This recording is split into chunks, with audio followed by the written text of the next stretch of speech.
You've reached the place where even when you know what you want and it has not yet manifested, you are still eager and excited about the potential unfolding. Perfectly content in the absence of it. Hardly even noticing that it hasn't happened. Holding so much knowledge about the inevitable unfolding that the molding process is sustaining you and thrilling you. Yes, yes. It really is what this gathering is about, because you'll never get it done. There will always be something desired that is not yet manifest.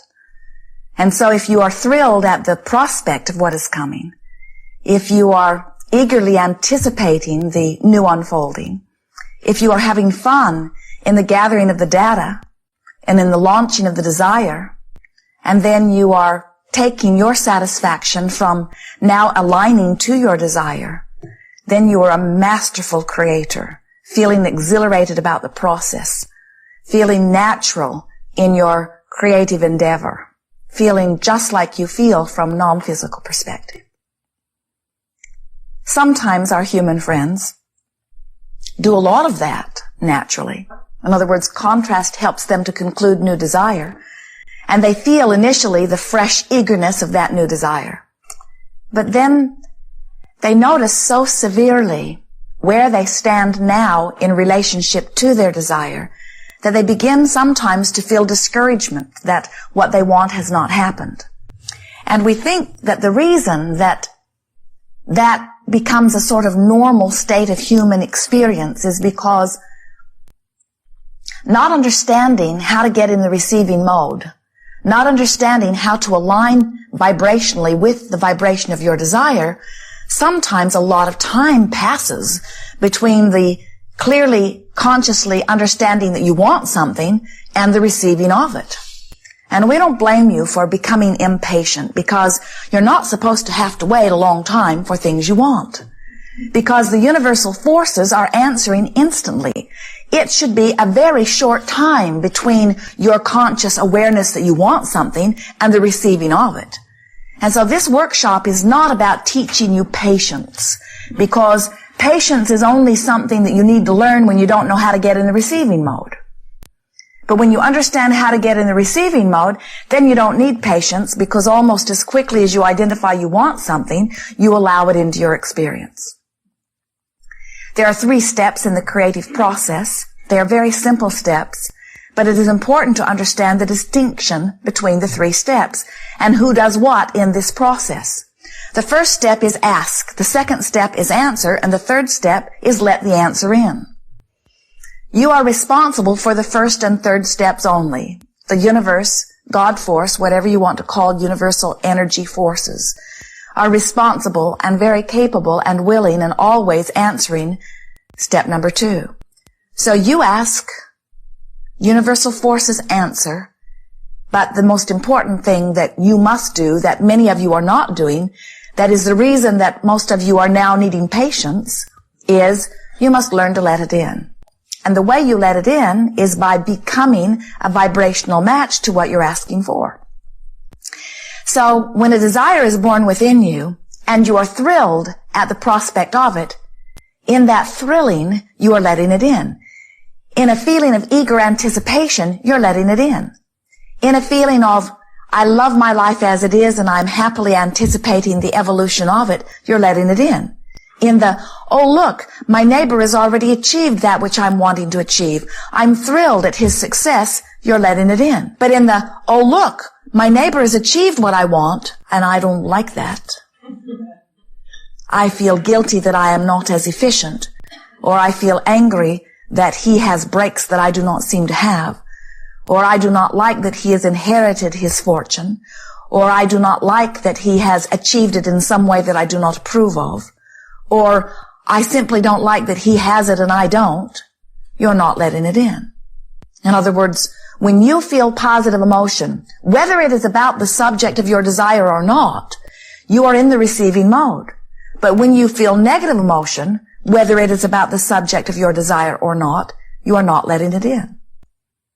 So, the art of receiving, or the art of allowing, is about aligning with my desire. It is about aligning with source energy itself. And you are born with this magnificent emotional guidance system because your emotions tell you your vibrational content. Many people do not understand the purpose or the power or importance of their emotions, and so they do not seek to do anything about the way they feel. They have come to accept in many cases, in fact we would say in most cases, that the way I feel in my human body is a byproduct of the conditions that surround me. So good conditions make me feel good, but not good conditions make me feel bad. And so then most humans set out in an erroneous, ineffective, inefficient, impossible endeavor to control conditions. It's hopeless. First of all, the majority of conditions that exist are not even any of your business. You have no creative power within them. And second, even if they were your business, you can't control them. It is a futile endeavor. Your work is about controlling the way you feel, which means you are controlling the way you vibrate. And when you control the way you vibrate, you are controlling your vibrational output. And when you are controlling your vibrational output, then you can control your matching up with your own desire. But until then, you truly are powerless, and we can understand why there is frustration in that experience. But of course, when you come to understand that you can control your mood, you can control your attitude, you can control the way you feel, because you can control that which you give your attention to. You can control your focus. When you discover that you can control your focus, then you discover that you are the creative molder or honer of energy. You said, I will go forth into this magnificent sea of contrast. You might even call it a sea of chaos, because when you try to consider all things at once, it certainly is a chaotic experience for you. But you said, I am not a holder of the chaos. I am a sifter and a sorter of the energy. I am a focuser of the energy. I can choose that which I give my attention to. And because you can choose that which you give your attention to, you can choose your vibrational output. And because you can choose your vibrational output, you can vibrationally match to your own desire. And because you can match to your own desire, now you can let your own desire in. If you are not able to match your desire, you will not be able to let it in. And you are the only one that holds those keys. Only you can hold in or hold out. Only you can align to or misalign from. Only you can let in or keep out. Only you can allow or resist your own desire. Oh, there is such freedom in understanding that. In fact, we would say to you that that must be the only definition of what true freedom is.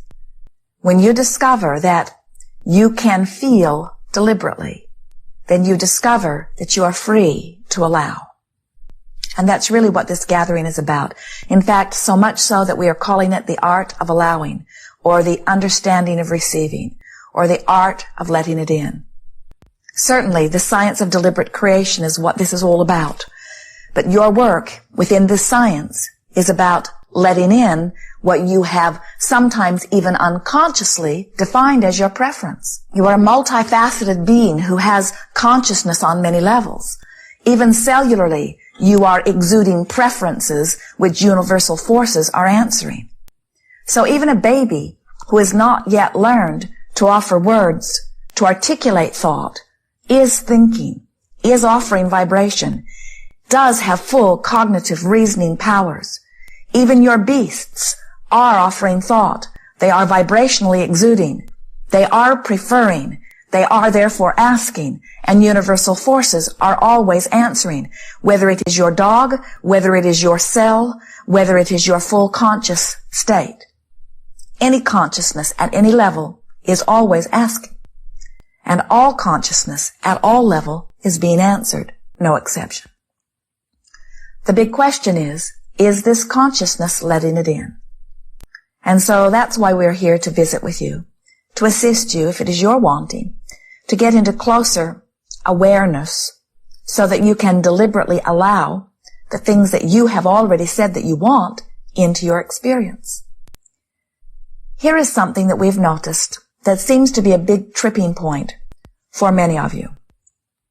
Step 1 is ask. Step 2 is not your work, it is answer. Step 3 is your work, it is receive. But we want you to be aware that step 1 and step 3 are separate steps. In other words, very often, when you are in the place of asking, the very nature of the asking process is not allowing. The very turmoil that you are living that is causing you to ask is the very turmoil that is keeping you from receiving. And we want you to relax and understand that that is natural. When you're asking a question, you are often not in the place of receiving the answer. For that reason, we enjoy very much watching the unfolding of these gatherings, because sometimes, even when you are the one sitting in the chair, asking with great fervor your all-important question, you're the last one in the room to hear the answer. Because you are so involved in the question that vibrationally you cannot hear it. It is the reason that Jerry and Esther make the recordings available. It is the reason that we often choose someone else to ask your question. Sometimes at the end of the gathering, it happened last weekend, someone will leave a note on the table, very disturbed, angry at Esther because she has not chosen them. And Esther always says in defense, I don't get to choose. Abraham is the chooser. But we say, we are always aware of everything that you are wanting, and we are always answering everything that you are wanting to know in multiple times during a gathering like this.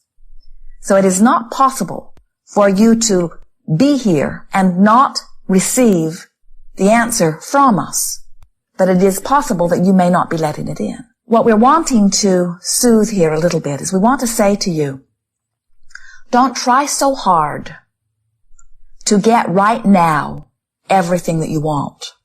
Instead, trust that everything that you want is coming, and let your work be to chill out and let it in.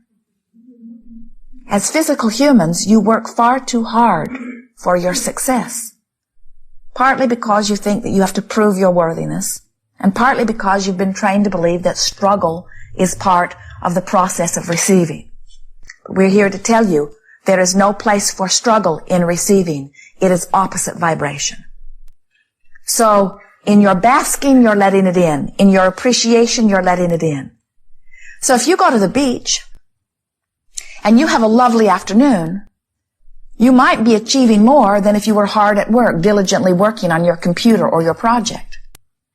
But if you go to the beach and you feel guilty about being at the beach, you're not letting it in anyway. If you go to the beach and you bask, then that is productive time.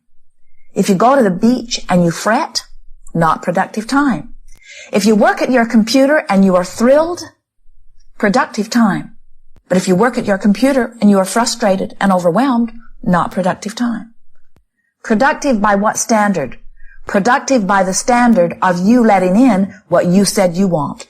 No other standard of productivity applies as far as we are concerned. Because there is nothing that you should do, there is nothing that you must do, there is only that you want to do. Someone said to us the other day, in fact it comes up from time to time, Abraham, I have a problem with your word want. Wanting implies something undone. Shouldn't I talk about it as if it is already done? And we say, yes, if it pleases you. But if you say, I have it, and you don't believe you have it, and it makes you feel guilty because you know you're lying, now you're not letting it in. So each of you have to choose the words that feel best to you. A very dear man recently said, rather than say, I want something, would it not be more effective if I say, I choose something? Very good word. I choose this. I choose this. And that's what we're wanting you to do. We're wanting you to choose thoughts that feel good. We're wanting you to choose memories that feel good. We're wanting you to choose to feel good.